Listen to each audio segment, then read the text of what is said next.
Ya, empieza a grabar y comparto de nuevo.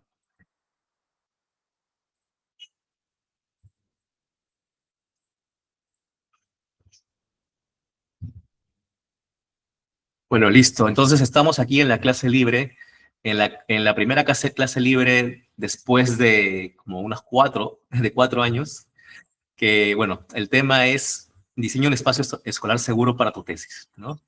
Más allá de tu tesis, también pueden ser para sus proyectos de taller o también pueden ser para sus proyectos de arquitectura, ¿no? Yo varios años estuve diseñando colegios, entonces esto me sirve bastante para cualquier colegio futuro que pueda hacer. Y bueno, y esta clase libre va a estar dada por el arquitecto Marc Samaniego y el arquitecto Simón License. A ver, Marc Samaniego, arquitecto graduado por la Pontificia Universidad Católica del Perú, fundador de Base Arquitectura, estudio especializado en proyectos de infraestructura social, consultor especialista en temas de infraestructura educativa, espacio público y movilidad sostenible. Y Simone Sensi es, bueno, nacido en Italia y me acabo de enterar que ya tiene la nacionalidad peruana. Qué bueno, Simone. Doctor en arquitectura y urbanismo, estudia en Roma, en Madrid, Sassari y Barcelona, realizando un postdoctorado con el grupo de investigación Habitat, dirigido por Javier Monteis. Vive en Perú desde el 2016, enfocándose en procesos de movilidad urbana sostenible, espacio público y diseño arquitectónico. Es docente nombrado en la Facultad de Arquitectura y Urbanismo de la Universidad de Ricardo Palma y experto en movilidad urbana sostenible. Es consultor del Banco Mundial. Entonces, bienvenidos, pues, Marc y Simone. Por favor, comiencen la clase libre. Hola Arturo y hola Simone y también buenas tardes a todos. Yo soy Marc Samaniego, aquí me presento y bueno, encantados de poder compartir esta próxima hora y media con ustedes para compartir la experiencia, ¿no? Digamos, la ilusión de transformar nuestras ciudades a través del mejoramiento estratégico del entorno de las escuelas, ¿no? Creo, una estrategia clave que en diferentes ciudades del mundo se ha comenzado digamos, en estos últimos años a intervenir, ¿no? Y en el caso, con nuestro contexto peruano, eh, tenemos que prestar mucha atención a las particularidades, ¿no? Y también entender cómo las propias instituciones y la autogestión también tienen mucho que enseñarnos. Sobre eso voy a compartir algunas experiencias y en especial mi participación como arquitecto de la Guía Nacional de Entornos Escolares Seguros, en la cual también Simone participó desde una institución que ahora va a comentarles. ¿Bien? Te doy el pase, Simone. Sí, un gusto. Efectivamente, como decíamos, notamos que hay poca exploración del aspecto de la arquitectura fuera de la puerta de los edificios, del entorno, pero nosotros, sin embargo, vivimos mucho la calle, o al menos tenemos muchas posibilidades de vivir la calle, ¿no? Y es algo que a veces se da poco. Especialmente, ¿no? En un país donde, por ejemplo, en algunas ciudades hasta que un restaurante ponga una mesa al exterior se considera un delito y hay ordenanzas en contra de esto. Entonces, efectivamente, podemos empezar a ver cómo el exterior de los colegios se puede utilizar. Y esto, no quisiera efectivamente comentar una cosa más, nos da un poco la idea de que los niños y las niñas no son los ciudadanos del mañana, como muchas veces se dice. Son los ciudadanos del hoy en día, a los que muchas veces lamentablemente no se les da, no se les escucha como se debería, y que pero necesitan espacio donde puedan jugar, donde puedan divertirse, donde puedan sentirse efectivamente ciudadanos de la ciudad y donde se den cuenta que tienen derechos y deberes. Entonces muchas veces se piensa que los niños solo tengan deberes, pero debemos pensar que también niñas y niños tienen derechos y tienen derechos a la ciudad así como lo tenemos todos. Adelante, Marc. Sí, y bueno, en ese sentido también vamos a compartir una presentación con algunos conceptos fundamentales para entender esta dimensión de la seguridad vial y de también las particularidades de lo que implica un entorno escolar no solo como espacio físico, sino como un espacio social, donde todos nosotros, si hacemos el ejercicio de regresión en el tiempo y nos trasladamos a la época en la que íbamos al colegio, ya sea al nido, en primaria, probablemente, y si hacemos el ejercicio, vamos a tener más recuerdos a nivel emocional, ¿no? Como el miedo, las travesuras, o el heladero, situaciones X, más que del espacio físico, ¿no? Sobre ese aspecto quiero ahondar porque es una dimensión que muchas veces obviamos y desde la arquitectura nos centramos demasiado en lo tangible, cuando en realidad, de alguna manera, nuestra profesión y los proyectos arquitectónicos lo que hacen, o sea, el objetivo de lo tangible es modelar lo intangible, que son las interacciones humanas, ¿no? Mira, ahí Arturo se acuerda hasta del nombre de su, el heredero de su cole, o no sé qué ha puesto ahí. Y es verdad, o sea, el miedo que a veces uno tenía, la vergüenza que uno va superando, la autonomía que uno va ganando y cuando uno se siente orgulloso. La primera vez que uno va solo al colegio o regresa, creo que todos lo sintieron como un gran reto, un gran hito en sus vidas, ¿no? En nuestras vidas, ¿no? Volví solo a casa, cuando ya, dependiendo del contexto urbano de cada uno, para unos era más fácil, para otros más complejo, el reto, ¿verdad? Entonces, ¿les parece si comienzo a compartir algunos conceptos con el PowerPoint? Y luego entablamos una conversación alrededor de ello. A ver. Un minuto, estamos compartiendo.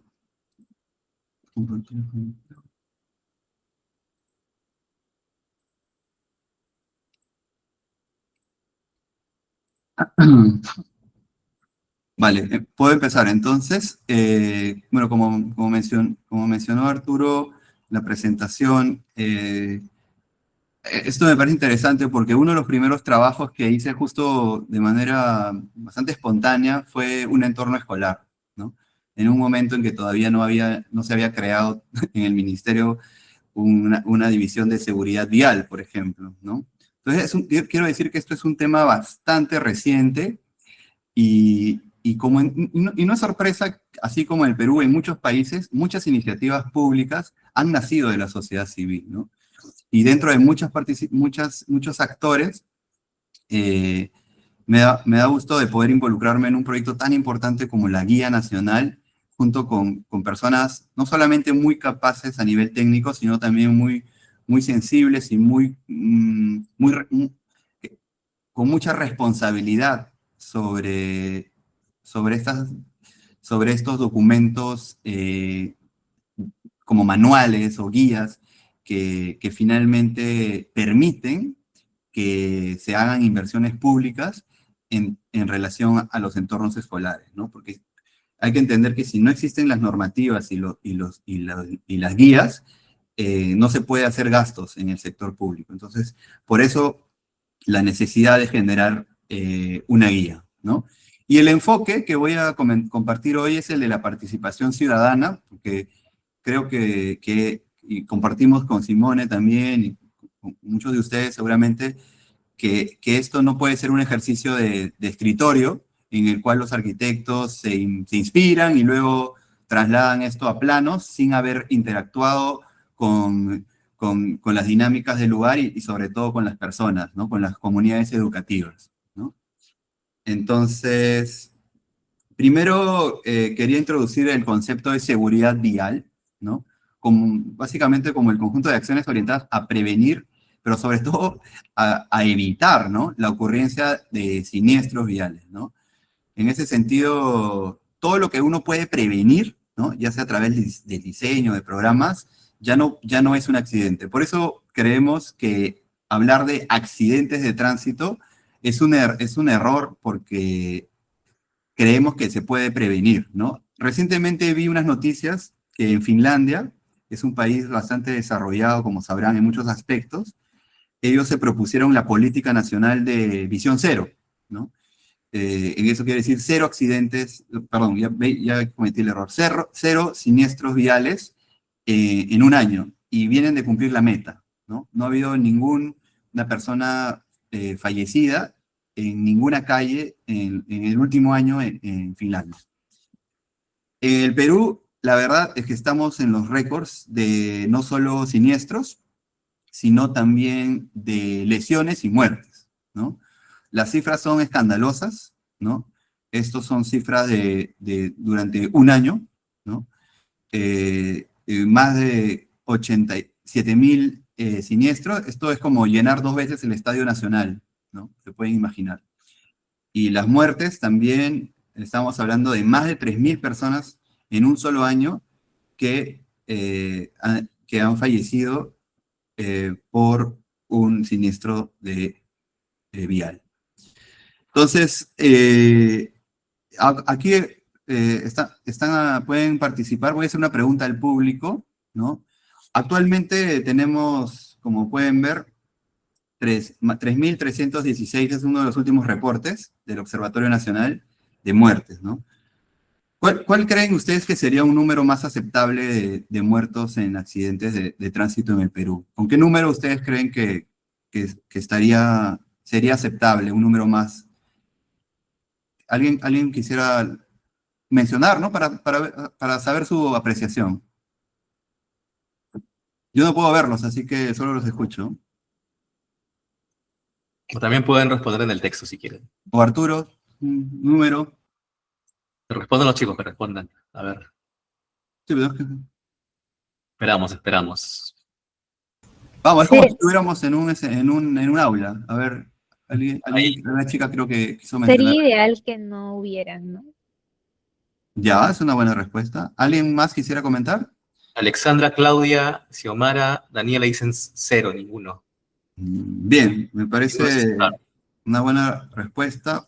Y efectivamente, como les mencioné, es que eso debe ser no solamente un ideal, sino tenemos que sumarnos todos y también exigir, ¿no? a las instituciones y a los ciudadanos y a todos que tomemos las consideraciones para ello, ¿no? Hay muchos aspectos aquí, ¿no? Como podrán imaginar. En ese sentido, ninguna muerte es aceptable, eso es correcto. Eh, y, y en todo caso, todos los seres humanos somos, digamos, podemos cometer un error.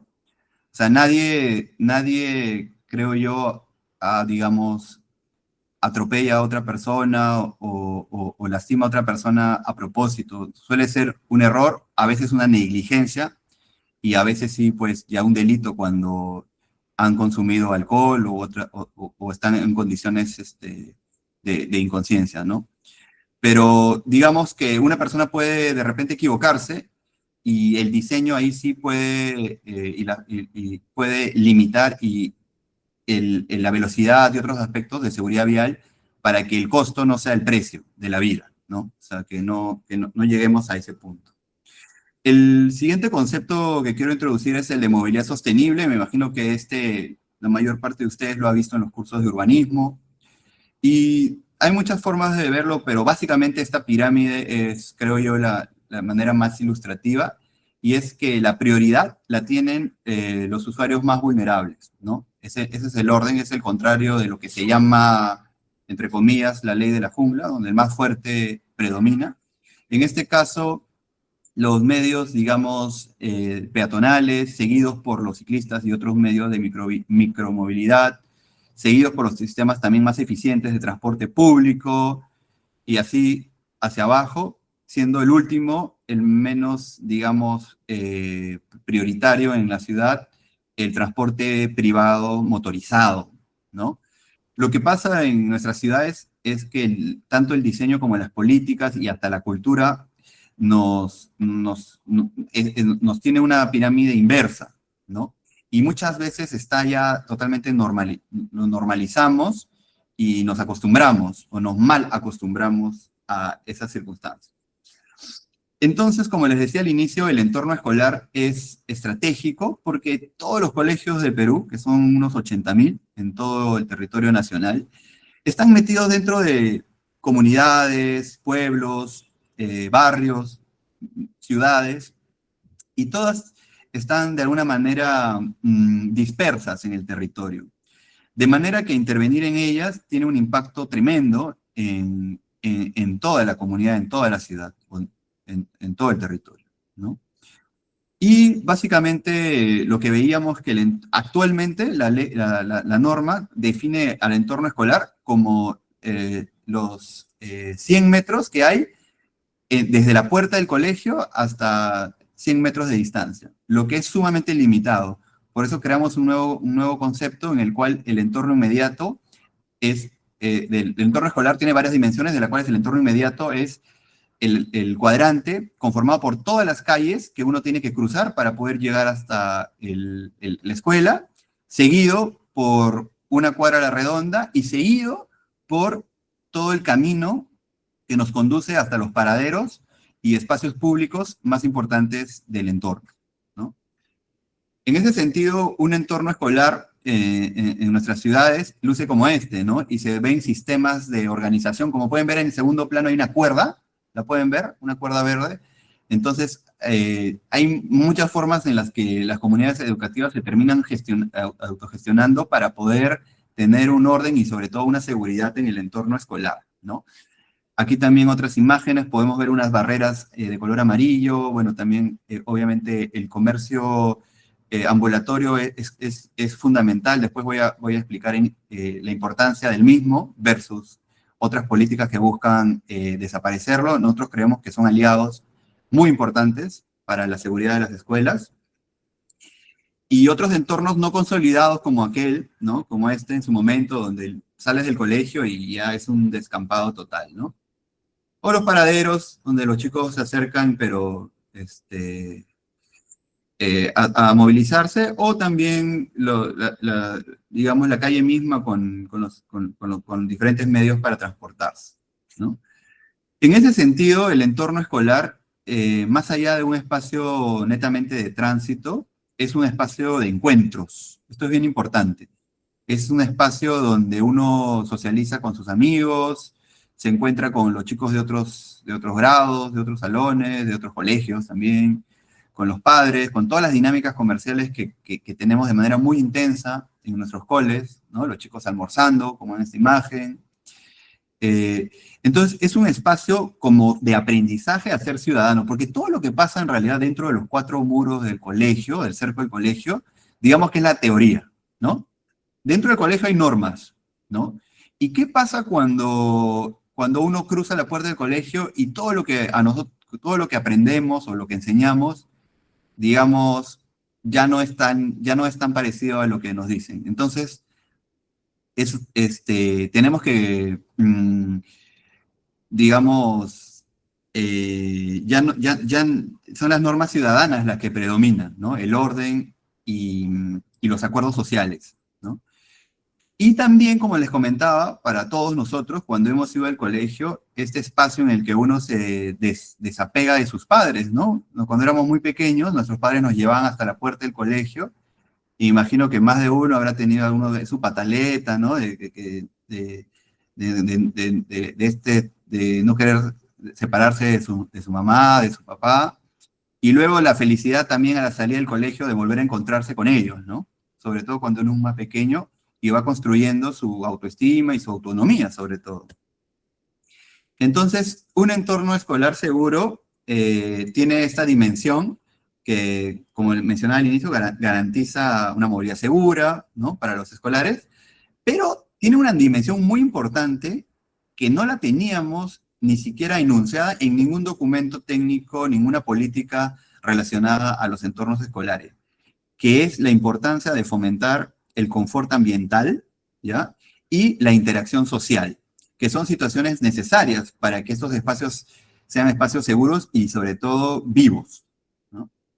Entonces, entendemos que poniendo el estándar en la niñez, teniendo mejores calles para la infancia, vamos a tener mejores calles para todos, ¿no? Porque son calles que tenemos que proteger un poco más, sobreproteger un poco más a los niños pequeños,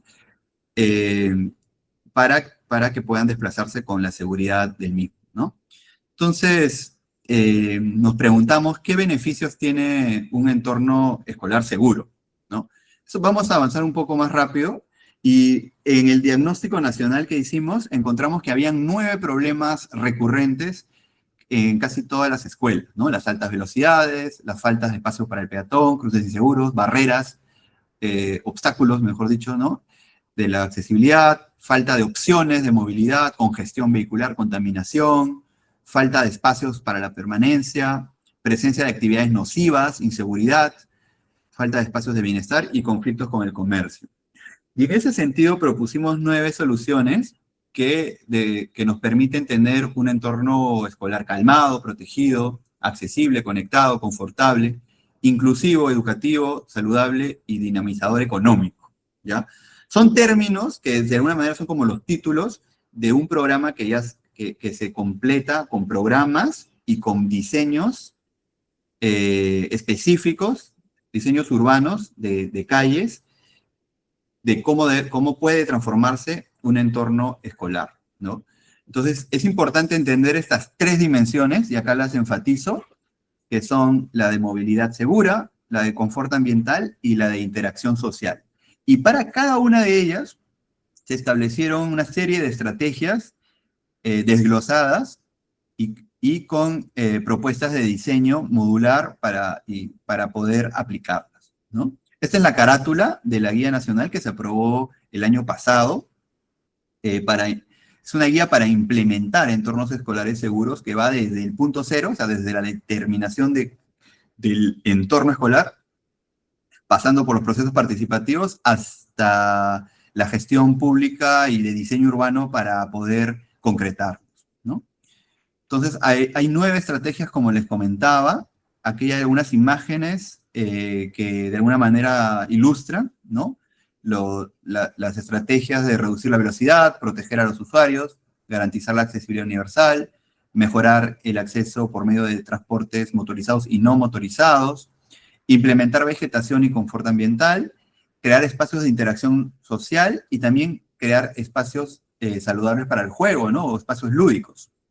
También es importante aprovechar las escuelas para crear comunicación hacia el entorno. O sea, la escuela nuestras escuelas actualmente suelen ser espacios muy cerrados, herméticos, poco comunicativos, pero son la plataforma también para generar un diálogo con la ciudad y ordenar el comercio, porque como les comentaba, no en todos los colegios hay conserjes o personas de seguridad, pero en todos los colegios hay comerciantes, ¿no? A veces son las mamás de los niños, ¿no? Que están ahí algunas horas, o en torno al inicio y la salida de la clase, y son ellos que perfectamente saben y reconocen a personas ajenas o peligrosas.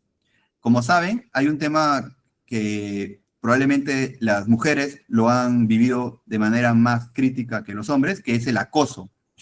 El acoso sucede en todas las escuelas y hay personas que se acercan a ellas y buscan incomodar o agredir, en algunos casos, a las niñas, ¿no? Y también a los niños. Entonces, las personas que son los comerciantes conocen y saben quiénes son los papás y quiénes no, y pueden detectar esas situaciones. O, de acuerdo al diagnóstico, entrevistamos a muchísimas personas y nos contaban también que a veces los niños más pequeños salen de la escuela muy entusiastas y corren hacia la calle, y también o están distraídos, y las personas de comercio de alguna manera también son como los ojos de la ciudad, los ojos vigilantes y protectores de los entornos escolares. Con respecto ya al proceso de gestión pública, que es un tema pareciera más complejo, pero no debería asustarles. Es un proceso muy lógico, en este caso importante que sea cíclico, o sea, de mejora continua. En muchos organigramas, diagramas, siempre se ve como un proceso que tiene un punto de partida y un punto final. Pero es muy importante entender que este proceso tiene que ser continuo y el proyecto, el diseño, la implementación progresiva en el tiempo, ¿vale? Que se entienda, es muy importante, y eso pasa en la cultura de la construcción peruana. Todo está centrado en la construcción progresiva, a diferencia de otras latitudes. Entonces, nosotros nos estamos formados mucho con una idea eurocentrista en la educación, y tenemos que asimilar también que no solo en los procesos urbanísticos, sino también en nuestros diseños arquitectónicos, el tiempo nos va a permitir que las edificaciones se sigan ampliando, construyendo, mejorando en sí mismas, ¿no? Que es algo que sucede, que nuestras ciudades están en constante construcción. Y lo segundo es la participación ciudadana, que es fundamental y que atraviesa todas las etapas del proyecto, ¿no? ¿Y por qué es importante un proceso participativo? Porque muchas veces también se usa solo para la foto, para validar algunos procesos que de participativo no tienen nada. Eso lo sabemos, lamentablemente, nuestros procesos a veces en los proyectos públicos son solamente para cumplir un checklist, ¿no? Pero si lo hacemos de manera consciente y involucramos a los actores en sus decisiones, en sus voluntades, es fundamental, porque ¿qué mejor que los propios estudiantes y profesores y vecinos para entender, para hacer un buen diagnóstico del lugar, ¿no? Además, se genera un empoderamiento de todas estas relaciones de confianza que hay entre los actores. Es una oportunidad para dialogar y reforzar estas fricciones que pueden haber.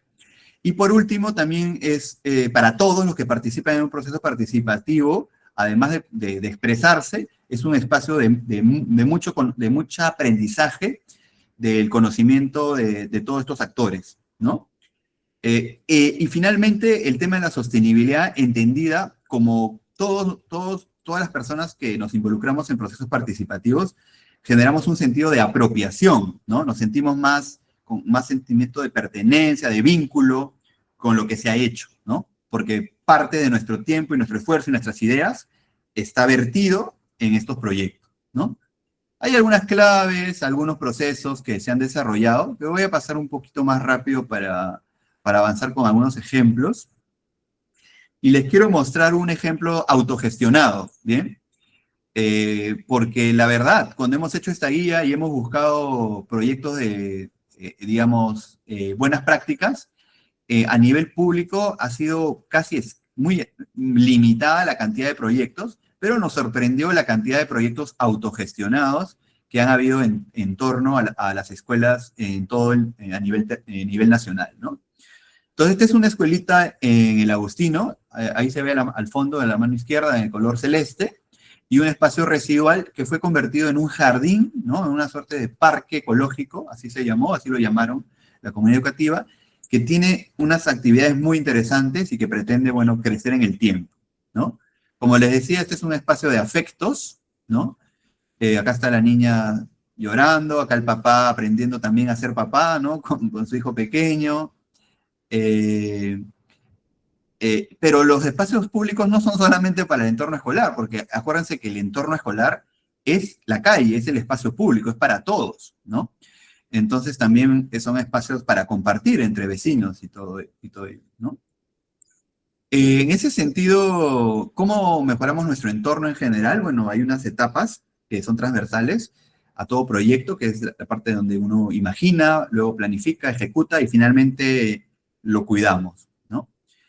Este proceso participativo en el que justo también me involucré acabando la pandemia, ¿no? Justo retorno a clases y regresamos a unos colegios que habían estado 2 años cerrados, con mucho deterioro, con entornos escolares, como en este caso, sin ningún diseño, ¿no? Un terral, y que había que intervenir primero involucrando a los padres de familia, ¿no? En talleres para poder elaborar un diagnóstico y unos diseños con herramientas de la arquitectura, como las maquetas, que son herramientas fundamentales para la gestión pública de proyectos, desde nuestra experiencia.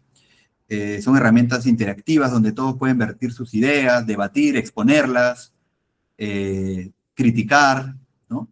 Luego eso ya se pasa a modelos más realistas, se hacen trazados en campo, se van validando y aprovechamos también los sistemas de construcción comunitaria o de apoyo mutuo que existen prácticamente en todas las escuelas públicas del Perú, donde en gran medida han sido construidas y mantenidas gracias al esfuerzo de los padres de familia, no solo por la carencia de recursos a veces asignados del sector público, sino porque está en nuestro ADN cultural de compartir, de dar su tiempo, de colaborar en causas comunes, ¿no? En ese sentido, apostamos por una innovación también que habíamos visto en algunos proyectos de reciclaje que la misma escuela ya promovía a través de lo que son ladrillos hechos con residuos plásticos y con un sistema constructivo. Ahí la señora bien entusiasta participando, ¿no? Cargando el cemento, la mezcla, y compartiendo esta técnica constructiva para poder lograr el mobiliario urbano que hace tanta falta en nuestros parques, ¿no? Y eso se fue implementando progresivamente e interviniendo con diferentes concursos de los propios escolares, donde hicieron no solamente plantas ornamentales, sino hicieron un huerto educativo con plantas de verdad, donde luego lo trasladaban a sus clases de cocina. O sea, realmente un ejemplo espectacular de aprendizaje en el espacio público. Como saben, muchas de las escuelas del Perú no tienen realmente grandes espacios abiertos. Y los espacios abiertos, lamentablemente, los terminan muchas veces llenando de cemento, ¿no? Entonces, no hay muchas áreas verdes, permeables, vegetales, dentro de las escuelas. En este caso, todas esas necesidades y oportunidades se desarrollaron en el exterior, ¿no? A través de ferias ecológicas que involucraron a toda la comunidad educativa, a los padres, con muchas actividades, creo yo, muy valiosas, para reforzar los lazos de confianza y también de conciencia ambiental, ¿no? Presentamos este proyecto a un concurso y junto con nuestras amigas de Anidare obtuvimos un bono que nos permitió imaginar el proyecto y hacer mejores ampliaciones, ¿no? En favor del colegio, que ya en una primera etapa había ejecutado esto con fondos 100% autogestionados por ellos, ¿no? Por la misma escuela. No había necesidad en este caso, de recursos externos, ¿no? Todo fue autogestión y participación, ¿no? Entonces, ¿por qué lo llevo? Porque luego digo, ¿cuál es el límite de un entorno escolar? En realidad no hay ningún límite, sino más bien, como creo yo, todos ustedes interesados en generar un impacto positivo en las ciudades, creo que es estratégico como una semilla para ir poco a poco mejorando toda nuestra ciudad en relación a su contexto urbano y también a entornos naturales, ¿no? En este caso, este colegio en el Agustino está muy cerca del río Rímac, entonces comenzamos a pensar y a proyectar ideas que también fueron bien recibidas por el municipio y comenzaron a hacer algunas operaciones, pero luego se enfrió un poco con unas obras mayores que estaban ahí planeando a nivel ya, digamos, unas inversiones mucho más grandes de regeneración de todo del borde ribereño, y estas microintervenciones quedaron un poco de lado, pero en todo caso sí había esa voluntad de poder intervenir y se hicieron algunas mejoras significativas en el entorno urbano, ¿no? Esas son algunas imágenes de lo que se proyectó en ese momento y se lograron ejecutar nuevamente con la participación ciudadana, ¿no? Acá están algunas fotos. Construimos estos techitos con madera eucalipto y ahí es donde se intervino y luego, pero quedó todavía, hay muchas cosas, como les decía, es una mejora continua, entonces todavía quedaron muchas deficiencias y en estos esquemas muy básicos, sobre todo se buscaron esclarecer y diseñar unas mejoras eliminando una de las calles para tener mucho más espacio público para la congregación de las personas, ¿no? ¿Y por qué lo digo? Porque creo que, o sea, lo más importante, creo, el mensaje que les quiero decir es que el entorno, si queremos mejorar las ciudades, los entornos escolares son fundamentales porque haciendo unas pequeñas semillas de intervenciones, estas pueden ir contagiando y ir mejorando, pues, entornos mucho más grandes, ¿no?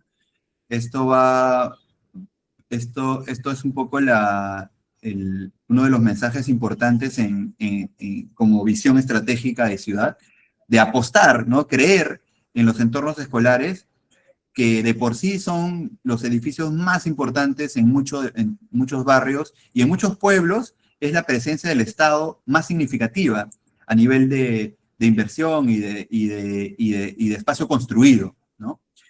Bueno, eso es una presentación de conceptos que quería trasladarles y de un ejemplo práctico muy sencillo para mostrar que es totalmente replicable, y sobre esto vamos a conversar con Simone a continuación. Sí, no sé si hay alguna consulta efectivamente que quiera retomar las cosas que comentaba Marc, si no yo sigo con dándole un poco más de profundidad a los temas.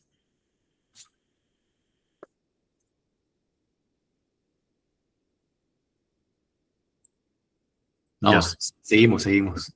Naturalmente en cualquier momento pueden preguntar, pueden interrumpir, no hay ningún problema, pero yo quisiera un poco, o sea, digamos, enfocar algunos de los aspectos que ya Marc contó, haciendo ver algunos casos prácticos y ver también algunos aspectos normativos a nivel de diseño, digamos, al detalle, jalando un poco de otras normas también, ¿no?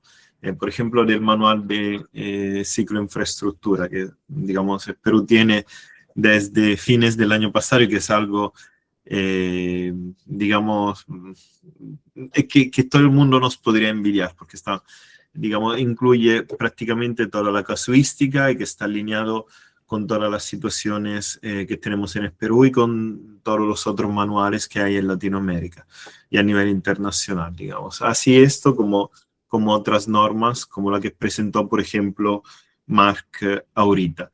Efectivamente, lo que comentaba Marc, ¿no? Nosotros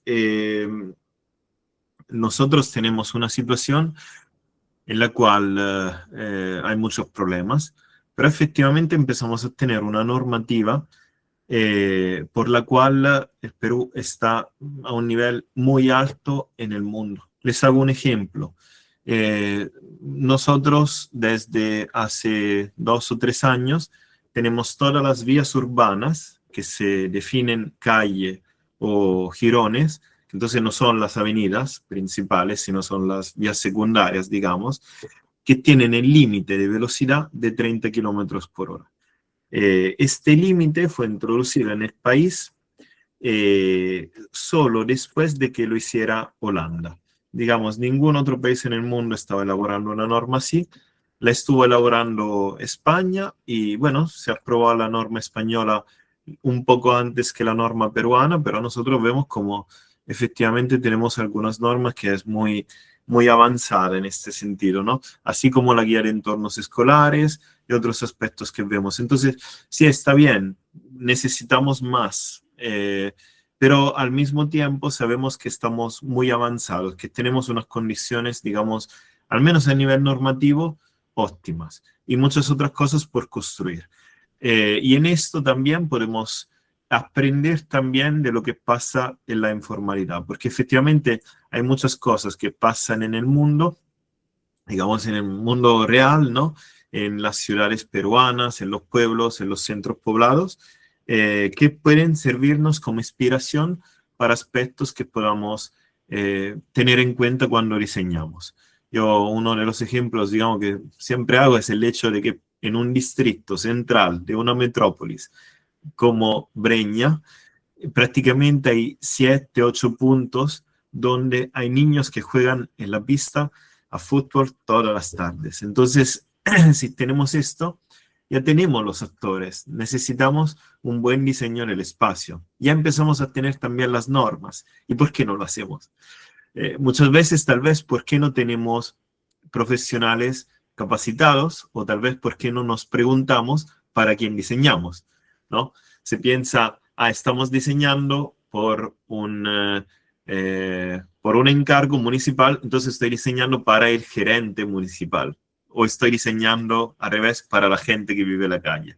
Podemos combinar las dos cosas, ya no hay problema en hacer esto. Entonces, esto es un poco como ver qué se puede hacer en la práctica, ¿no? Creo que Marc efectivamente explicó muy bien los temas relacionados a los principios, a las situaciones que se encuentran en el día a día, y busco agregar algún elemento más para la reflexión. Entonces, ¿qué más tener en cuenta? Por un lado, hay un aspecto institucional. Cuando digo que en el Perú no estamos segundos a nadie, esto es cierto. Por ejemplo, hay una norma que establece, establecida entre el MEF y el Ministerio de Transportes y Comunicaciones, que establecen que cada año se pueden implementar entornos escolares seguros, más o menos unos 1.400, 1.600 al año, financiados por el MEF y bajo la dirección del MTC y con las municipalidades que implementan, que digamos, realizan el proyecto, van a visitar la zona naturalmente y después implementan la construcción de esto. Ese es un programa, digamos, en el Perú hay 6 metas de apoyo, efectivamente, ¿no? De incentivos desde el gobierno central hacia las municipalidades, y esto es uno de los 6. Entonces vemos que tenemos una posibilidad institucional muy fuerte en este sentido. Entonces esto es algo que, por ejemplo, el año pasado, como vemos acá, el programa de entornos escolares seguros fue reconocido por su impacto porque en 700 colegios del país, en solo un año, se implementaron medidas físicas de seguridad vial, es decir, como reducción de velocidad, que no solo sea el cartel, que no sean los elementos en la calzada y otros aspectos, ¿no? Claro, en esto nosotros muchas veces en la ciudad somos como los doctores, intervenimos cuando ya hay problemas visibles. Entonces ahorita es el momento de hacer el segundo paso, la prevención. ¿Cómo podemos mejorar los entornos urbanos, no solo escolares, de manera que no se generen siniestros, de manera que podamos efectivamente tener seguridad? Y lo que decía Mark, ¿no? Al principio, cuando lanzaba una pregunta, ¿cuál es el número aceptable de personas que fallezcan en siniestros viales? Yo me fui a ver los datos mientras Mark hablaba y vi que, por ejemplo, el año pasado en el Perú fallecieron aproximadamente, de los datos que hay, pero supuestamente varias fuentes dicen que puede ser hasta el doble, fallecieron más o menos 2.800 personas en siniestros viales. Sin embargo, este es un problema que no se percibe. ¿Por qué? Si lo relacionamos con el problema de seguridad urbana, vemos que hubo el año pasado más o menos 2.000 homicidios. Y este es un problema gigante, el de los 2.000 homicidios. Nosotros todos sabemos que hay mucha inseguridad a nivel personal y a nivel urbano. Sin embargo, la otra cantidad de personas que fallecen en siniestros viales pasa completamente desapercibida como problemas. Entonces, al pasar desapercibido, no se toman políticas públicas, a pesar de que, repito, fallecen más personas por siniestros viales que por homicidio, al menos según los datos que encontré el año pasado. Entonces nosotros tenemos una situación desastrosa, pero la norma nos dice, hay una política nacional de seguridad vial, nos dice que la meta del Perú, esto está aprobado como norma, como política del Estado, es llegar al 2030 con la mitad de fallecidos de hoy en día, será difícil de alcanzar, y al 2050 con 0 fallecidos. Nos gustaría llegar con 0 fallecidos al día de mañana, pero efectivamente necesitamos implementar una serie de medidas físicas en las vías, ¿no? Pero, repito, hay las condiciones, porque hay esta norma que nos pone una meta, hay un financiamiento para los colegios, hay unos instrumentos normativos muy avanzados, es decir, hay muchos aspectos que nos dicen que estamos yendo por el buen camino. Ahora el tema es que hay que hacerlo, ¿no? Hay que implementar todos estos temas. Por ejemplo, de forma complementaria, es un proyecto que se elaboró para Trujillo y que se está implementando justamente en estos días. Aquí nosotros tenemos, acá donde dice 30, esta calle es una calle del centro histórico que tiene 3 carriles en este sentido, además de los 3 carriles que están al otro lado de la berma. Sin embargo, esta calle no sigue, es decir, los 3 carriles no llevan a nada. Bueno, hay una intersección, salen de la intersección, pero la vía no continúa al otro lado, ¿no? Entonces, por ejemplo, acá se dijo, no, hubo un trabajo de la gerencia del centro histórico de Trujillo, apoyada por la cooperación alemana, en colaboración con las instituciones educativas, los profesores, los directores, y en colaboración también con la universidad, con, digamos, algunas universidades de la ciudad, cuyos estudiantes también participaron en el proyecto, se propuso, digamos, ganar espacio frente a este colegio, que es uno de los colegios que tiene más estudiantes en el centro, tener algunas bahías para vehículos estacionados y mantener un carril, que es lo que se necesita. Hoy en día, digamos, bueno, hoy en día ya se está implementando, pero hace pocas semanas, aquí igual había un carril, pero había una fila de carros estacionados al lado y otra fila estacionada al otro lado. Entonces no perdemos absolutamente nada de capacidad vial. Y aquí lo mismo, en este otro colegio que se ve acá, hoy en día hay una fila de vehículos estacionados, bueno, hoy en día, repito, hace 2 semanas se lo sabía, y ahorita se está implementando este espacio con estas macetas y se está ganando este espacio para que los niños aprovechen, digamos, de la calle con veredas muy angostas, como ustedes pueden ver, dejando pero siempre una bahía para que los niños suban y bajan de los vehículos y de las personas que los acompañan, ¿no? Entonces hay algunas cosas que efectivamente se están haciendo y van en el buen sentido, digamos, pero siempre sobre una situación existente, con la idea de que efectivamente esto se replique y se convierta en la regla, ¿no? La norma peruana, como decía, nos da ciertos límites de velocidad, también lo decía Mark, esto. Después tenemos algunas normas, como el Manual de Infraestructura Ciclovial. Es decir, ya en el Perú no se habla de ciclovías, ya no necesitamos de ciclovías en todas las vías, ya que las calles son 30, sino más bien necesitamos de calles compartidas. Y yo acá quiero hacerles ver, digamos, algunas de las tipologías normadas, entonces esta ya cuando ustedes diseñan las pueden utilizar, que son un poco las más innovadoras y que nos permiten tener un mayor uso por parte de los escolares, que pueden ser, por ejemplo, la vía de prioridad peatonal, que es esta, donde se tiene una única plataforma o no, en algunos casos tal vez no se pueda y se implementa rápidamente, pero la prioridad peatonal, y se tenga digamos, un espacio compartido donde el vehículo tiene una señal y la señal le dice que tiene que respetar a los peatones y los ciclistas, ¿no? Después, por ejemplo, se tiene el espacio peatonal, los típicos pasajes, pero donde se permite la circulación de las bicis. Y se tiene, por ejemplo, esta otra tipología de vía verde. Es decir, puede haber muchas vías que no están asfaltadas, donde simplemente se pavimentan 2 franjas y el resto se deja como un espacio verde,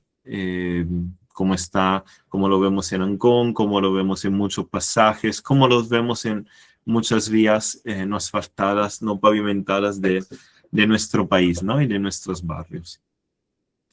Entonces, sí tenemos unas normas también de diseño, más allá de todas las que se presentaron antes y que están en la guía de entornos escolares seguros, que son específicas para entornos escolares, ¿no? Pero estas las podemos aplicar en todas las ciudades, digamos, incluyendo los entornos escolares.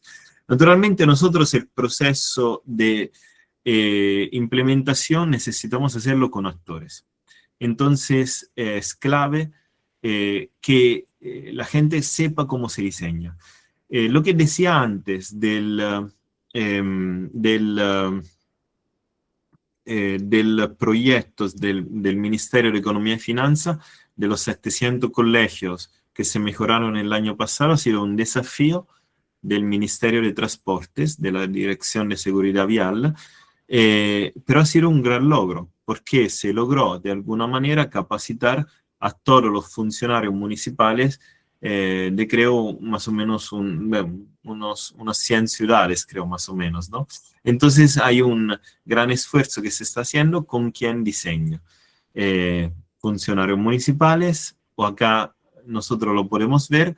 Esto es una actividad que hicimos en Piura con los estudiantes de la Universidad de Piura y con los mismos funcionarios municipales también en este caso explicaban a los estudiantes cómo era la nueva norma, ¿no? Entonces vemos como hay una posibilidad de involucrar a todos los actores involucrados en el diseño, pero naturalmente conjuntamente con esto, nosotros tenemos en este caso a los actores claves, que son las niñas, los niños y los adolescentes, que no están empoderados. Es decir, muchas veces en sus casas no se les invita a expresarse, no se les dan incentivos a ser protagonistas, ¿no?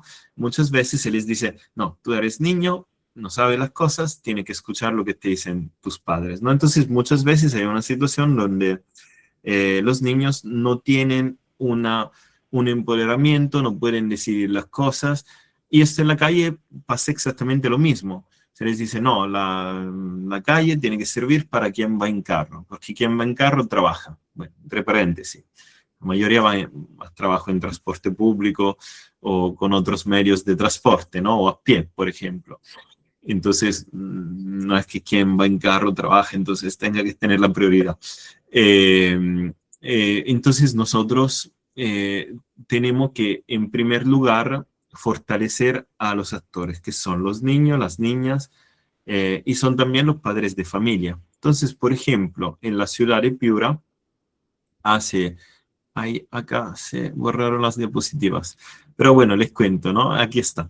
Se implementó un entorno escolar con una peatonalización temporal en todos los horarios de ingreso y salida de las alumnas en un colegio femenino, me parece de aproximadamente 1.400 niñas y adolescentes.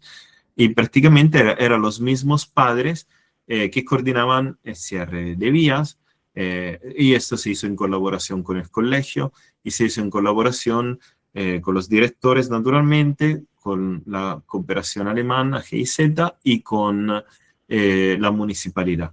Y tuvimos un caso en el que, por una de las primeras veces, creo, eso que muchas veces pasa en los barrios que vemos en la calle, ¿no? Donde los vecinos cierran una vía.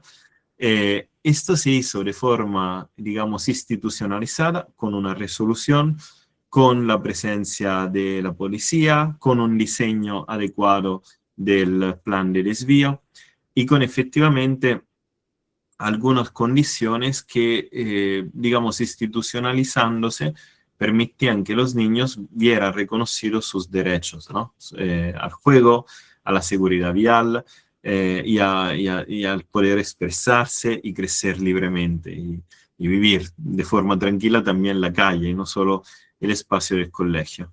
Entonces esto es un poco lo que se dio, ¿no? Donde nosotros acá vemos como este espacio se convirtió en un espacio de juego en ese horario de salida del colegio de forma espontánea, y vemos cómo lo que está detrás de esto es un mensaje muy importante. Es decir, eh, decirle a los niños que también son ciudadanos de la ciudad y que entonces tienen derechos y pueden involucrarse en la participación activa, y que ver reconocidos, digamos, las condiciones para que puedan expresarse efectivamente en libertad. Bueno, yo con esto, con esta pequeña presentación, ¿no? Quería un poco complementar lo que se dijo antes por parte de Marc, y ver algunos casos de aplicación, pero los escuchamos las preguntas y acá para dialogar. Súper, Simone, gracias. Mira, justo aquí hay Carlos, que vive en Trujillo, o que es de Trujillo, nos cuenta. Dice, el caso de Trujillo que mostró, o bueno, Carlos, ¿tú puedes contarlo con vos? Mejor. Sería lo ideal que hacer la conversación contigo.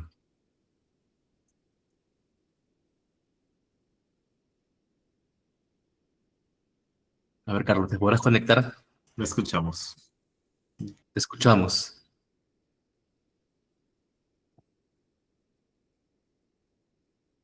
Ah, tiene ruido de fondo, dice. Ya, dale, yo lo digo entonces. Dice, el caso de Trujillo que mostró el arquitecto Sensi es curioso. Yo vivo en esa ciudad después de que se bueno, dice, yo vivo en esa ciudad, ¿no? Después de que se implementaron las macetas para crear el entorno seguro, las motocicletas empezaron a circular por ahí, pues lo interpretaron visualmente como un carril libre para ellos. Los autos que recogen a los escolares en horas puntas se estacionaron en el carril del frente, dejando una única vía en la pista. A mí, de escolar, me gustaba ese parquecito de la imagen, ahora es demasiado ruidoso. A ver.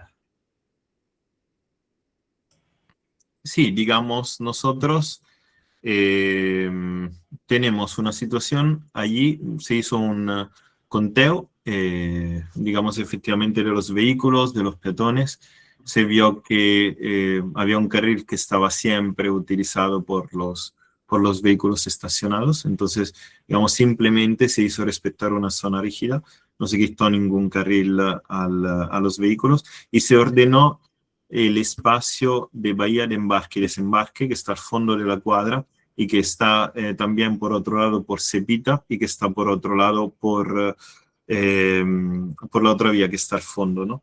Entonces, digamos, hay cuatro bahías consideradas en el otro colegio de sube y baja, de embarque y desembarque, como se hace efectivamente en todo el mundo.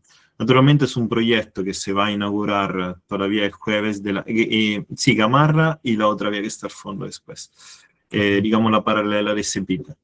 Entonces es un proyecto que se inaugurará, si no me equivoco, la semana que viene, creo que a mitad de la semana que viene, y que naturalmente necesita que se respete esa bahía, ¿no? Entonces, si es una bahía de embarque y desembarque, no se puede estacionar allí. Entonces, se necesita naturalmente de fiscalización, pero y también para fiscalizar las motos que pasan en un área peatonal. Así como hay motos que se meten por las veredas, el problema no es decir, eliminemos las veredas para que las motos no se metan en las veredas.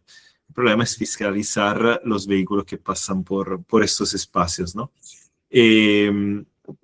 Y digamos, esto es efectivamente parte también del PEMUS, ¿no? Del Centro Histórico de Trujillo, que plantea una mejora de las condiciones de accesibilidad y de caminabilidad para el centro histórico. Entonces, nosotros, digamos, uno de los aspectos importantes, ¿no? Para un poco entender y enmarcar este proyecto es el hecho de que hay un plan de movilidad de Trujillo que se elaboró y se aprobó en 2021. Y este plan de movilidad decía que si no se hace nada en Trujillo, digamos, en unos 10 años, más o menos, se tendría una ciudad con un tráfico increíble.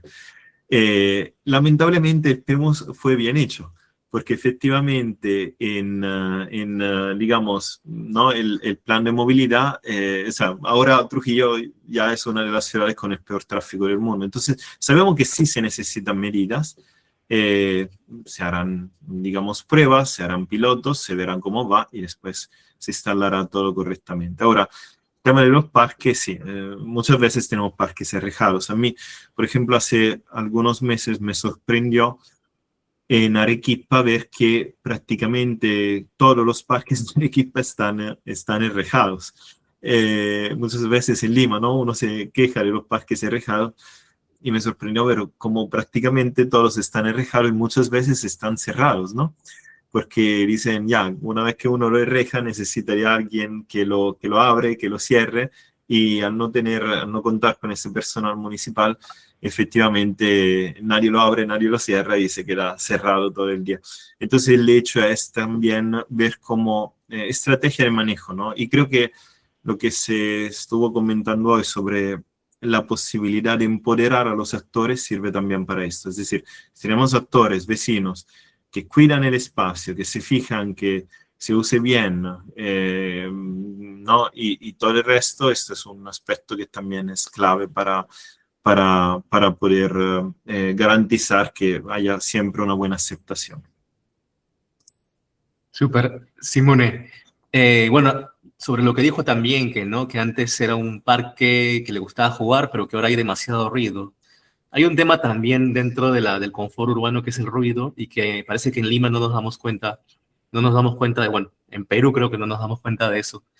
Y vivimos con tanto ruido alrededor que ya lo hemos normalizado, ¿no?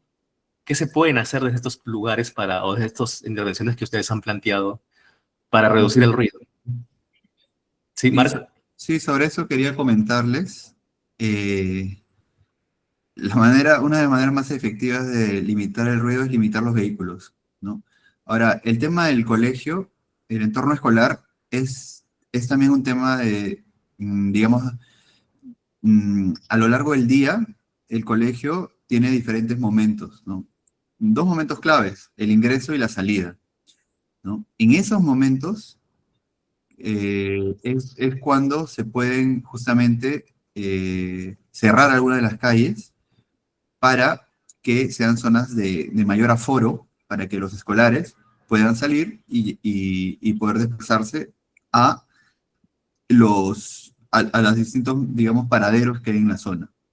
No tenemos una estadística precisa, por ejemplo, de la cantidad de alumnos que se mueven en transporte público, pero hemos recorrido para este trabajo y también para otros proyectos anteriormente relacionados a escuelas, y es una gran mayoría, ¿no? El tema de los autos privados sucede más en zonas céntricas y en colegios privados. Ahí más bien el problema es todo el contrario, ¿no? O sea, prácticamente todos los alumnos se van en transporte privado, en movilidades privadas, y genera ahí un caos. Pero en la gran mayoría de colegios, los chicos se mueven en transporte público.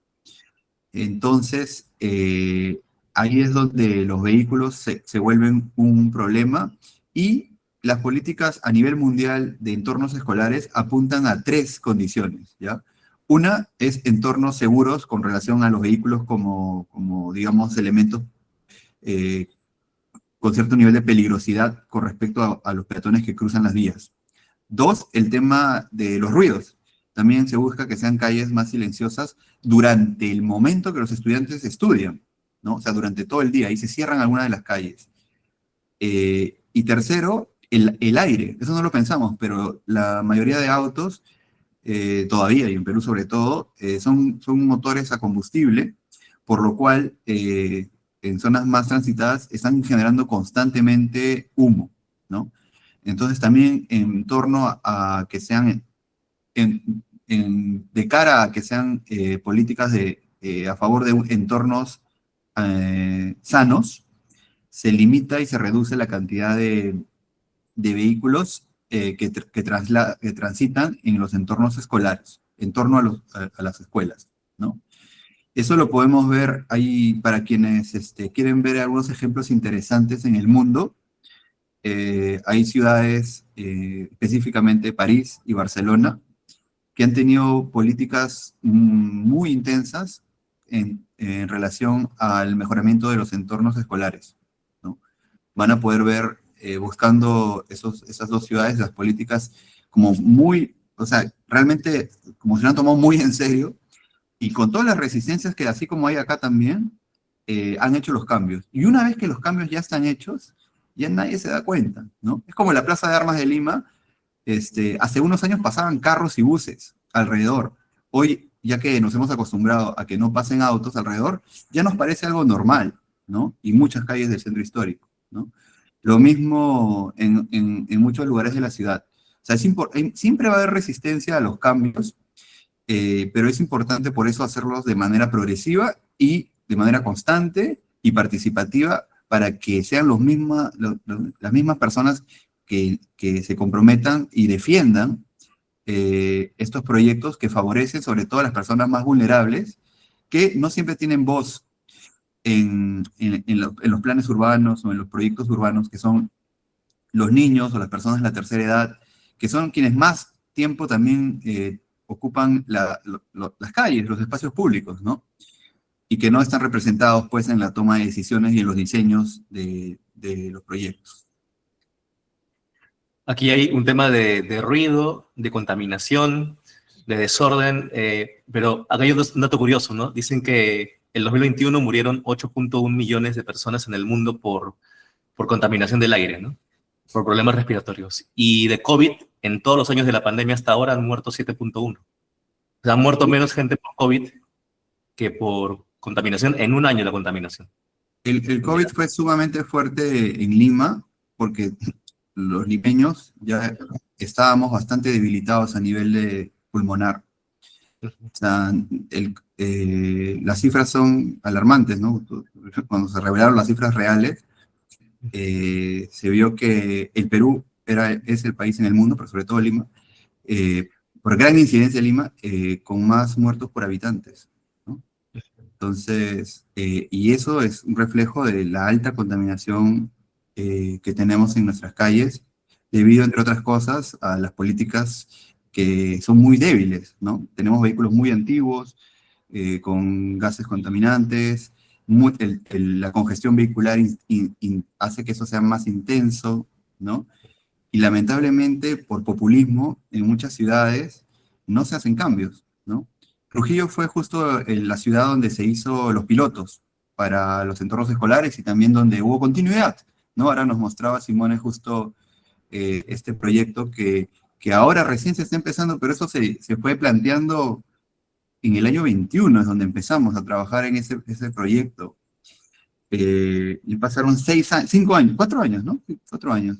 Y recién, después de mucho tiempo, la misma municipalidad adoptó esas propuestas que en algún momento llevamos para, para generar cambios en los entornos escolares, ¿no? Y en otras calles más de Trujillo también, que se merece como ciudad patrimonial, muchas más calles peatonales, ¿no? De todas maneras, transformaría por completo la calidad de vida de ese centro histórico tan bonito, ¿no? Y aquí, mira, aquí hay muchos tesistas que Yo están una haciendo cosa más quería agregar sobre el ruido. Digamos, es un gran problema. Y efectivamente, una de las maneras que podemos hacer, allí también tenemos normas, es exigirle a las autoridades que se bajen los niveles de ruido, ¿no?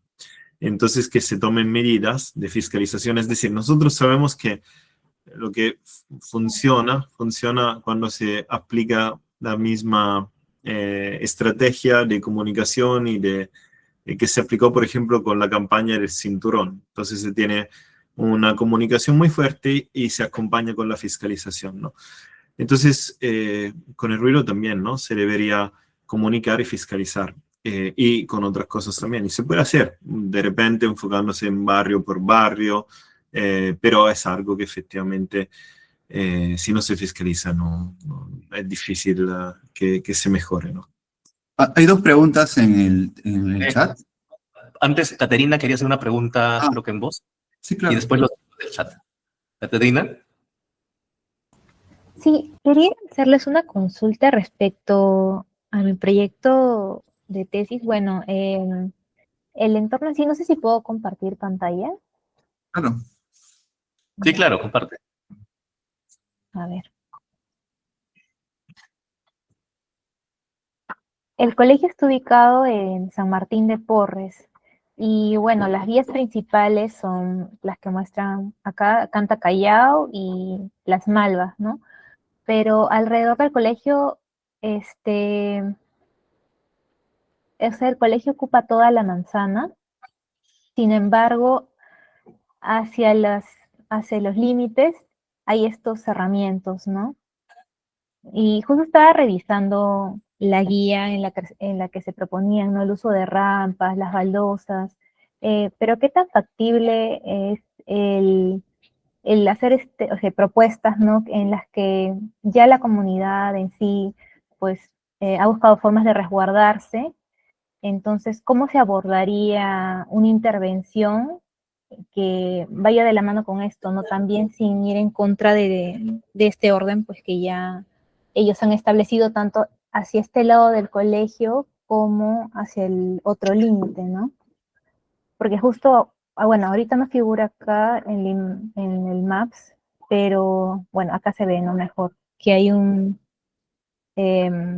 barrera, ¿no? Para que así impide el paso de los autos. En sí, esta sería pues la única vía de paso regular y acá normalmente hay vigilancia. Y hacia la parte de atrás del colegio simplemente es, no se ve muy bien, pero simplemente es área verde y algunos vecinos lo utilizan como huertos. Entonces, la pregunta iba en cómo es que se podría abordar, ya que este es un colegio pues, del Estado, eh, estos bordes o cómo se podría hacer para poder conversar con la comunidad o para que se permitan, ¿no?, otro tipo de intervenciones en colegios de este tipo. Ujú. Bueno, esa es una realidad de muchas calles bueno, de Lima o también de otras ciudades, de enrejar ya por también autogestión de los vecinos con rejas o barreras como esa, ¿no? Ahí en las fotos se ve que están abiertas, o sea, seguramente las cierran en las noches, en algún horario, le ponen candado, a veces los vecinos, solo los vecinos tienen las llaves, y eso es por un tema de la inseguridad que hay de los asaltos, ¿no? Eh, que se dan principalmente en motos o en autos. Entonces, la idea es generar como unos impedimentos para que esto suceda, ¿no? Y, y eso es totalmente, digamos, no sé cómo vincularlo con el entorno escolar, porque creo que tiene otra dimensión, que es la seguridad ciudadana y el nivel de autogestión. O sea, podrían entrar en conflicto, sin duda, ¿no? Pero no entiendo muy bien tu pregunta sobre pero creo que tu proyecto amerita que te formules bien la pregunta para que luego la podamos responder o que tu proyecto pueda tratar de responderla. Yo quiero mencionar algo bien importante, ¿ya? Pero el entorno escolar no es solamente, incluye también el cerco del colegio, ¿ya? Pero el municipio no puede demoler y construir un cerco al colegio, eso queda dentro del campo del Ministerio de Educación, ¿ya?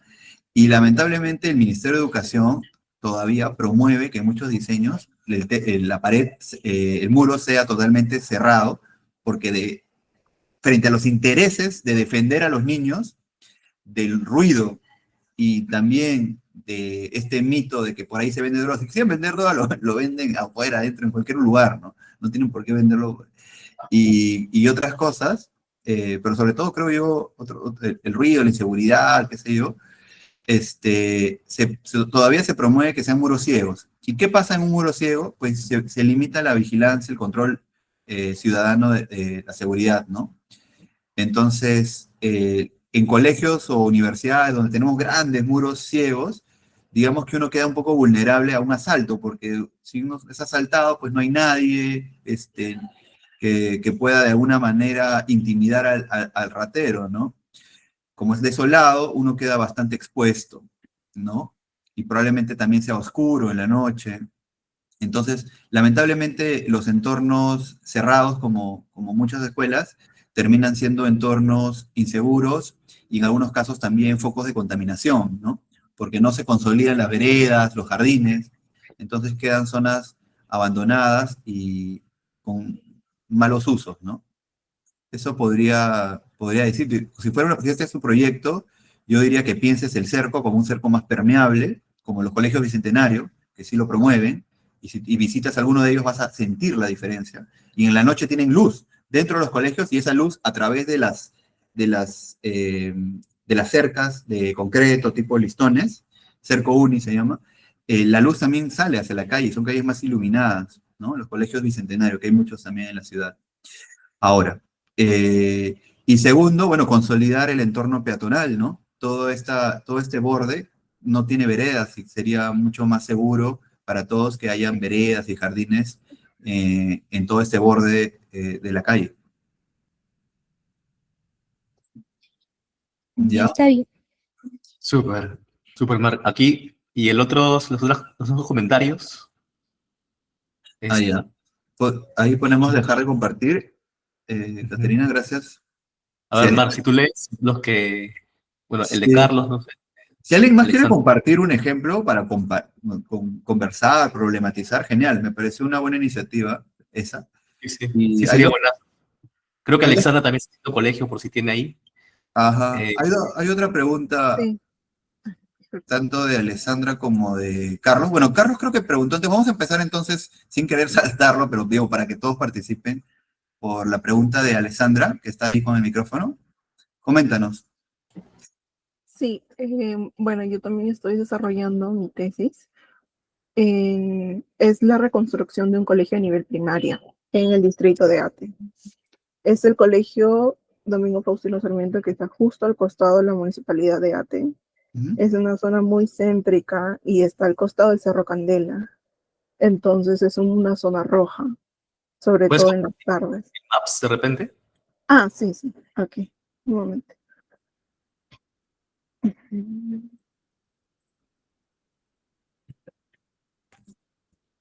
Pero bacán si hablamos de arquitecturas que se compartan imágenes, planos, todo, ¿no? Como para entender mejor el espacio.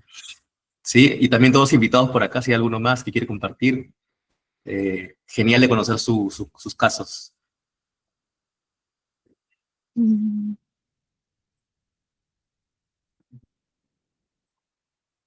Pero mientras comparten, como para cerrar también la pregunta de Caterina, creo que ella tenía duda que si esto, o sea, interfería un tema, o sea, si este bloqueo interfería con el entorno escolar seguro. Pero me parece que no, o sea, puede vivir con eso o sin eso el entorno escolar seguro, ¿no? Y ya el bloqueo de la pista ya depende mucho de la gestión de la comunidad, ¿no? sí, ¿se ve mi pantalla? Ahora sí. Sí, Ok, este es el colegio. Que esta es la Plaza de Armas de Vitarte y la municipalidad, ¿no? Dentro de este sector hay un entorno escolar. Al frente de este colegio primario hay un colegio de secundaria de hombres y cruzando la calle un colegio de secundaria de mujeres. Este colegio ya ha sido parte de los colegios Bicentenario, entonces ya es muy distinto a cómo estaba, ¿no? Mi tesis toca este colegio, la reconstrucción del colegio a nivel primario. Entonces me refería a que a pesar de estar cerca de la municipalidad porque está cruzando la calle, a partir de las 5 o 6 de la tarde, que es cuando ya no funciona la municipalidad y toda esta zona se vuelve una zona oscura, bueno, acá tenemos el Cerro Candela, ¿no? Se vuelve una zona roja por, por los niveles de inseguridad bueno, de la zona. El colegio está dentro de esta zona y el colegio tiene turno mañana y turno tarde. Entonces hay niños de primaria de 6 hasta 12 años saliendo del colegio por acá atrás, que es justamente donde toda esta zona es la que es como un... A ver, voy a poner Street View. Es una calle muy pequeña, justamente por esta puerta, ¿no? Y está directamente hacia una avenida de doble sentido. Ahora es doble sentido, ¿no? Porque tiene 6 metros, no debería ser de doble sentido, por una construcción que se está haciendo en la carretera central. Y los niños salen a esta carretera, bueno, a esta pista, ¿no? Y ahora pues han puesto como estas bardas, como para que no, para generar un poco más de seguridad. Sin embargo, no, como lo puedes ver, no hay ningún tema de tratamiento para esta calle, en la noche sobre todo, ¿no? Bueno, mi pregunta iba a eso. ¿Qué se puede hacer cuando un colegio está tan cerca de una zona tan insegura como es esta, ¿no?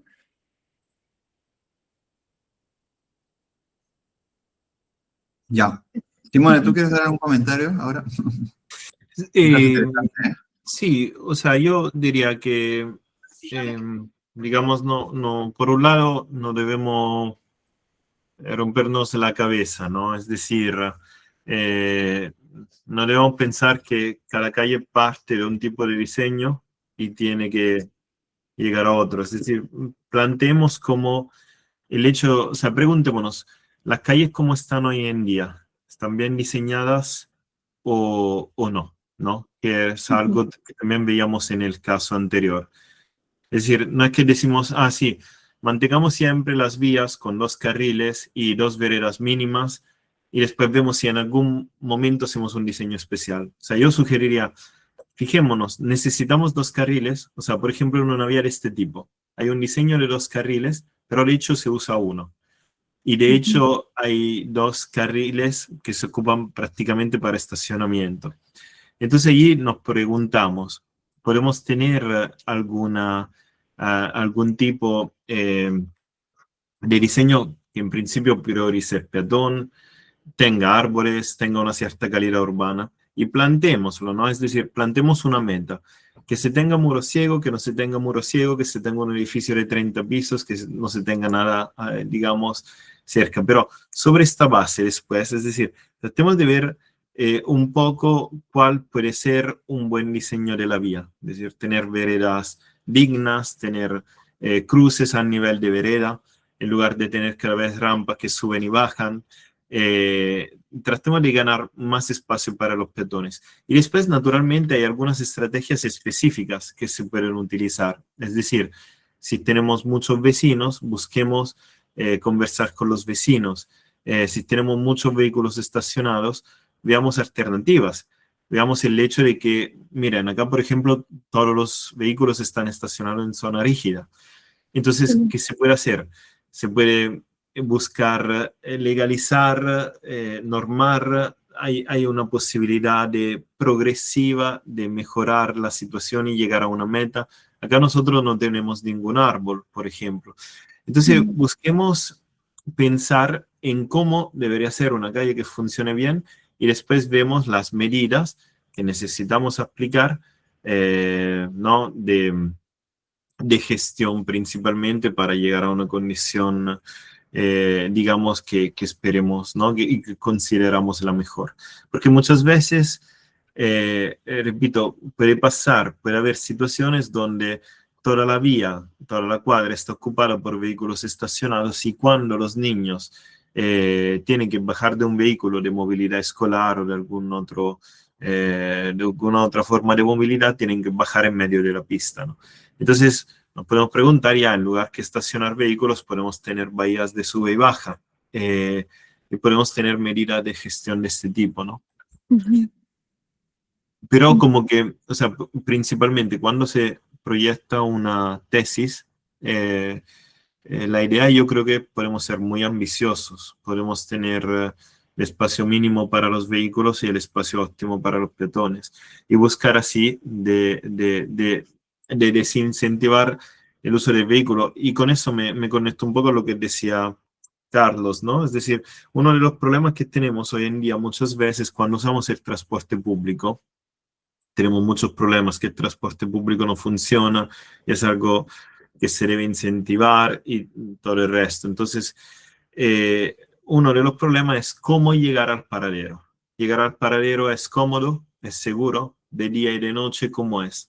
Entonces, si mejoramos la calidad de las veredas, del entorno, del diseño del entorno, incentivamos también a que la gente camine más y use más el transporte público y el vehículo se haga menos relevante, ¿no? Y se priorice también el transporte público en este sentido.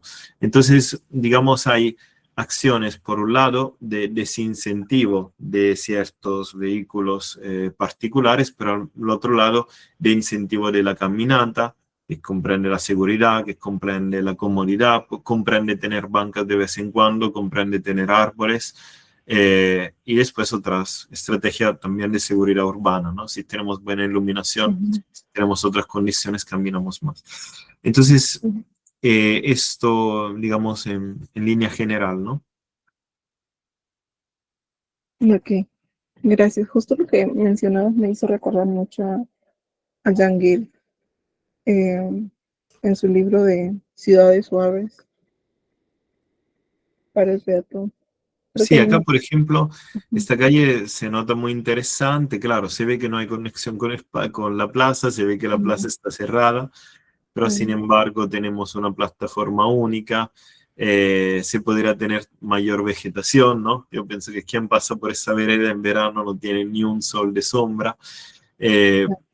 Pero, digamos, o sea, por ejemplo, aquí tenemos la respuesta, ¿no? Si tú comparas esta calle con la que cruza, que veíamos antes, vemos una diferencia abismal. Esta está mucho mejor diseñada y gestionada que la otra, ¿no? La otra de la esquina. ¿No? Acá nosotros vemos una condición mucho peor respecto a esta. Entonces, ahí está. Es decir, yo una sugerencia que daría es efectivamente que nos miremos alrededor y vamos a encontrar muchas situaciones muy positivas y que podemos usar como buenas prácticas para los proyectos que realizamos. Ok, gracias.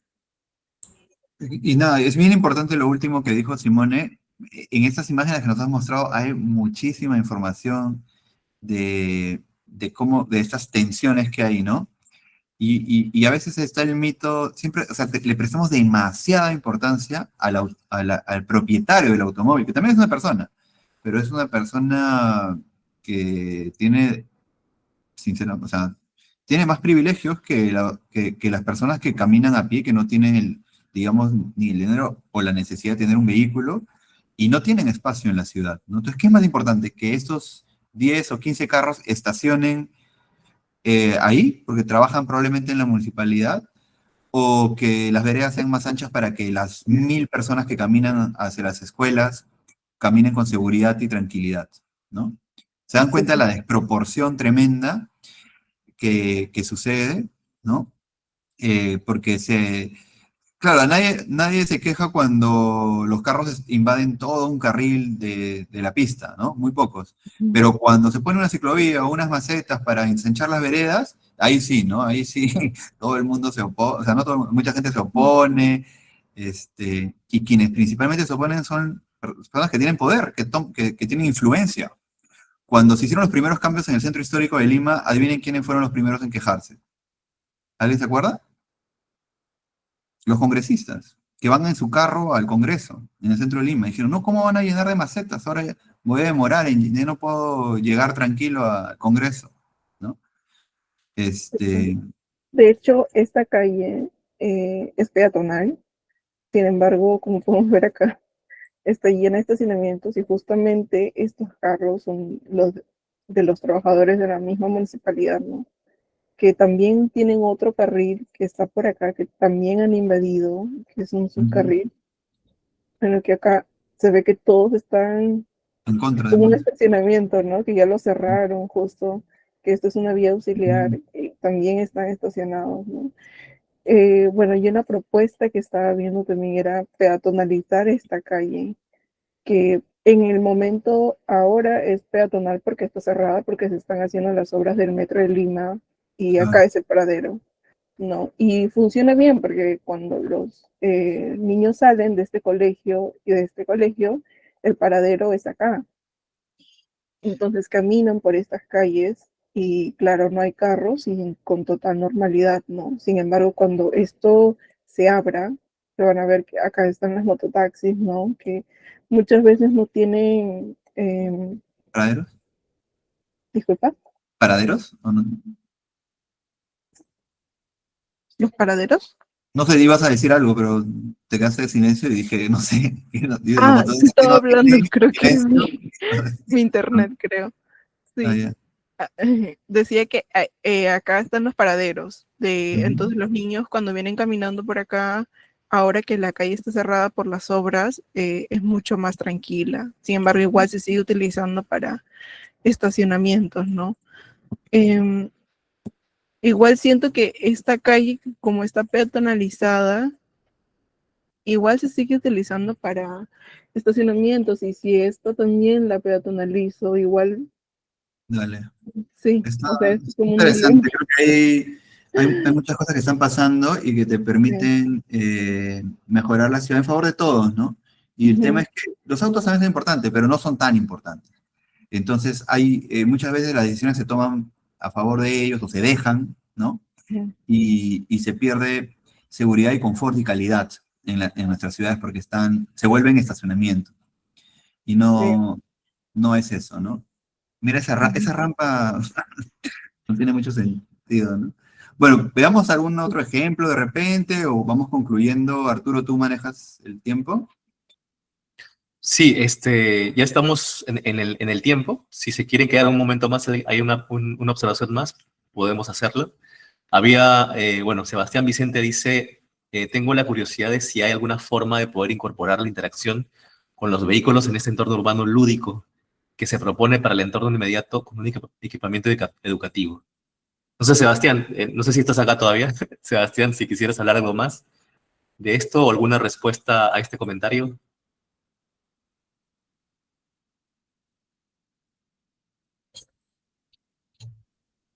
Igual, si alguien más quiere también mostrar su caso, puede levantar la mano. ¿Estás por ahí, Sebastián? Puedes escribir también.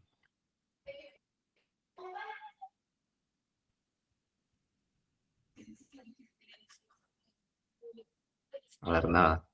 Quería complementar, ¿no? Igual, lo que quiero dejar bien claro que las intervenciones físicas son importantes y fundamentales para mejorar la calidad de convivencia en el entorno urbano, ¿no? La redistribución del espacio, ¿no?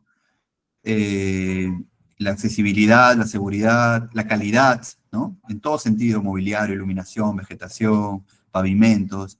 Las ciudades se tienen que seguir de continuo con mejoramiento, pero las calles también tienen usos temporales. Entonces, por ejemplo, hay calles donde se pueden promover actividades que se cierran en ciertos horarios y se promueven actividades en las mismas, ¿no? Eso es bien importante y, bueno, de arranque en las horas de entrada y salida de los colegios es algo que ya se hace en todo el Perú, ¿no? Y que recién hace poco, creo que lo comentaba Simone, en la ciudad de Piura, ya se volvió como una ordenanza, entonces ya regula, ya, digamos que, como les decía, todas las iniciativas, todas las leyes, todo eso, no nacen del cielo, vienen muchas veces de las propias demandas y necesidades de la sociedad civil organizada, ¿no? De repente eso también es un tema importante, que no todo en arquitectura es lo tangible, el diseño, también se puede promover que esos espacios sean temporalmente, por momentos, digamos, restringidos a los vehículos, lo que genera que permitan apropiarse de la calle y generar actividades. Es algo que ya pasa en todos lados, pero que no está necesariamente normado, ¿no? Hay una pregunta de Olinda que Sí. quería participar. Linda, ¿quieres hablar? ¿Quieres comentar? Hola.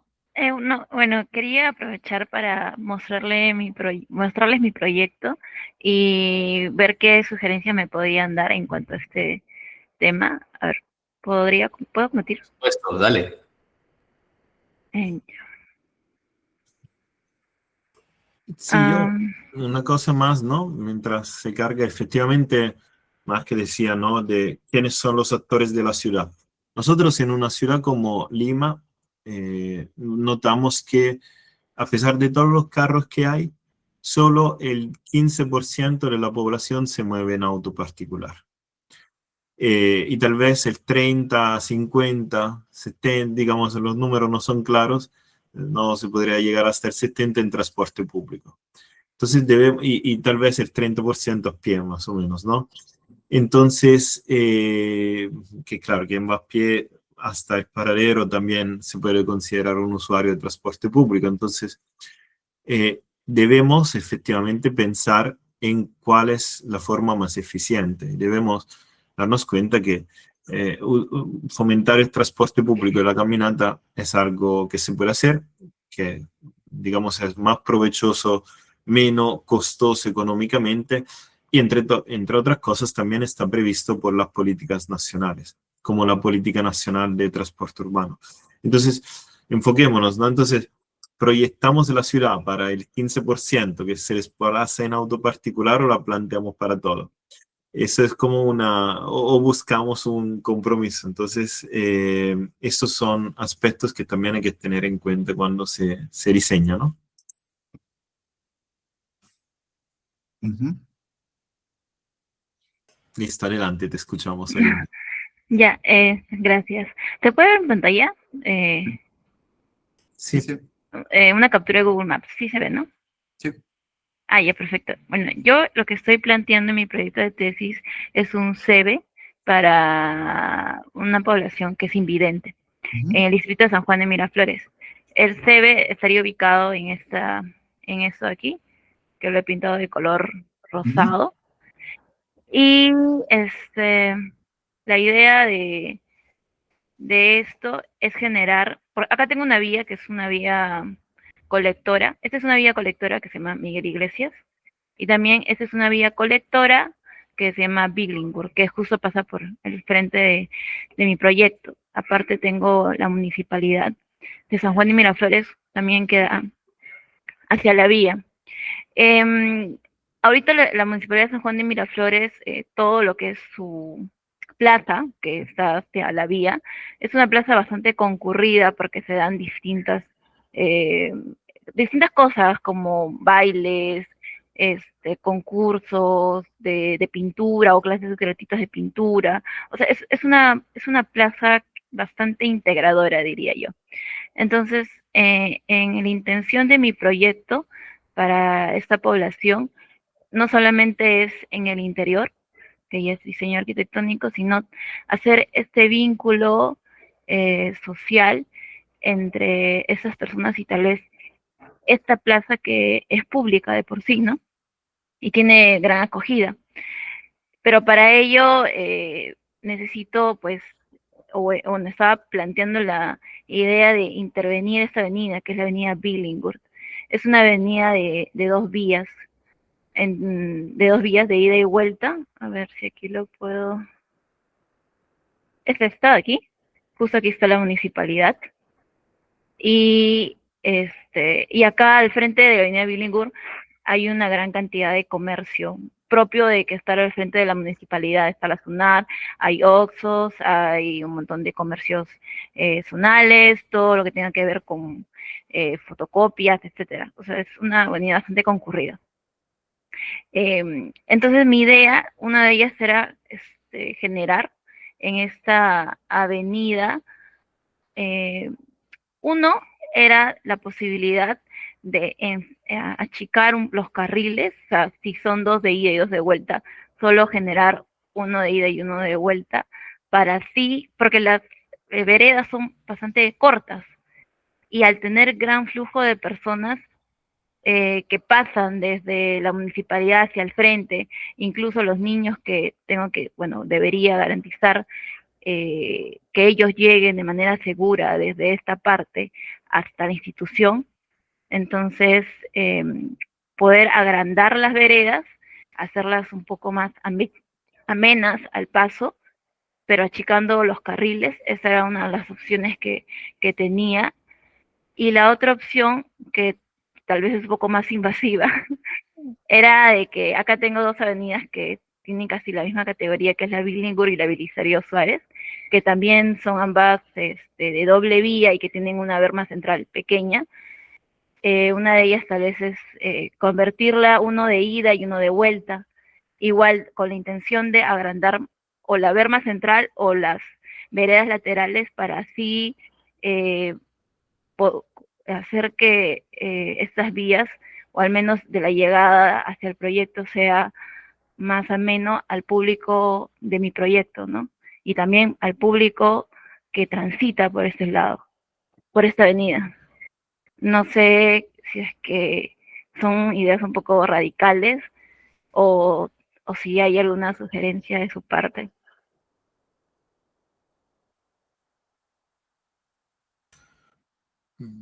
No, yo creo que, digamos, en un principio, pues buscar, ¿no? Reducir el número de carriles y ampliar los espacios peatonales. Tomen en cuenta que en el caso de Lima Metropolitana también tenemos una ordenanza que establece que todas las veredas deben tener mínimo 1,5 metros libre de obstáculos, ¿no? Entonces esto es algo útil, pero también podemos tener otros criterios.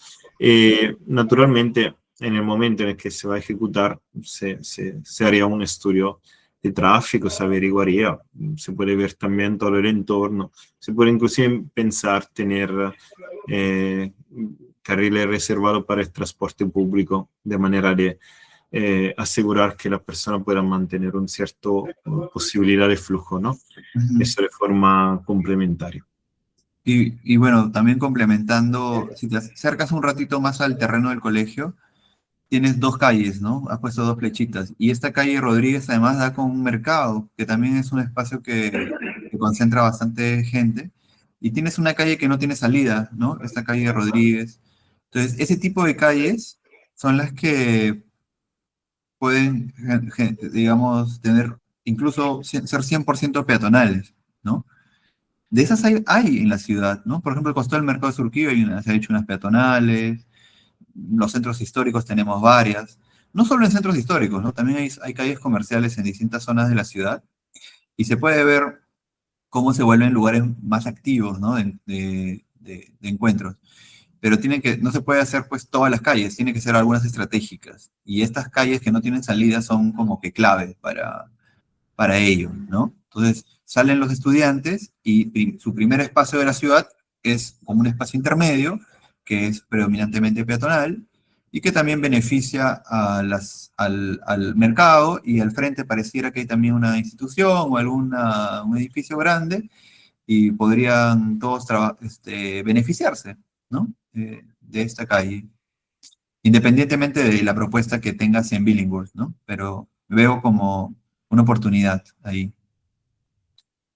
Sí, sí, justamente, bueno, esa también era otra de las propuestas, la calle Rodríguez peatonizarla, porque actualmente hay una reja en esa calle, o sea que no transitan carros, ya de por sí no transitan carros, y tampoco está ni asfaltada ni pavimentada, ¿no? Ni con cualquier tipo de material, o sea, de por sí ya es una calle peatonal, solo sería cuestión de a implementarlo al proyecto y que juegue con la arquitectura, ¿no?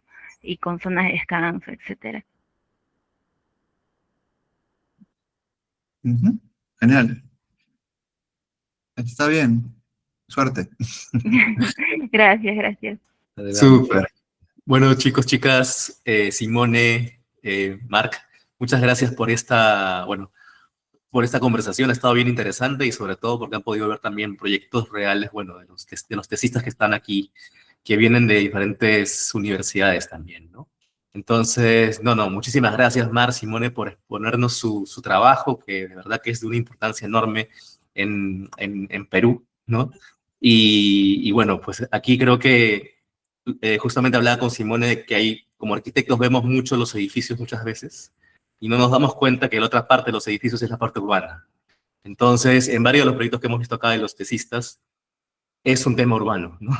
O sea, Ujú. principalmente, ¿no? Y aparte también es un tema arquitectónico, el interior del programa, todo esto, ¿no? Entonces no se puede pensar solamente el colegio desde la arquitectura, sino también desde el urbano, ¿no? Y bueno, y esta clase ha sido enteramente para ver de la puerta para afuera, como dice Simón, ¿no? Así que muchas gracias por esta noche, por esta conversación, y bueno, y gracias a todos también por estar aquí. Gracias, Arturo, por la invitación. Y también quería aprovechar, porque no lo mencioné en la parte de chat, he dejado el link de la guía de entornos escolares, y también puse el link ahí un poquito más arriba de los mensajes del manual de diseño geométrico de ciclovías, que también mencionó Simone. Ambos documentos son muy importantes porque son los que orientan los diseños que se hacen desde los municipios, ¿no? Que corresponden. Y ustedes también los pueden usar como guías para sus diseños, porque son bastante didácticos. Sí, Súper. yo una cosa más quería comentar que, digamos, más allá de pensar, ¿no? El exterior por pensarlo, pero esto efectivamente le da otra calidad a su proyecto.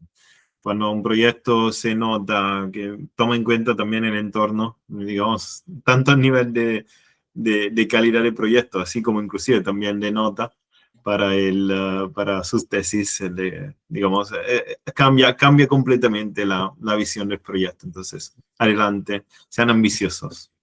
Eso es importante, ¿no? Sean ambiciosos. Y también lo que les digo es que muchas veces los proyectos de tesis pueden ser una carta de presentación para trabajos futuros, ¿no?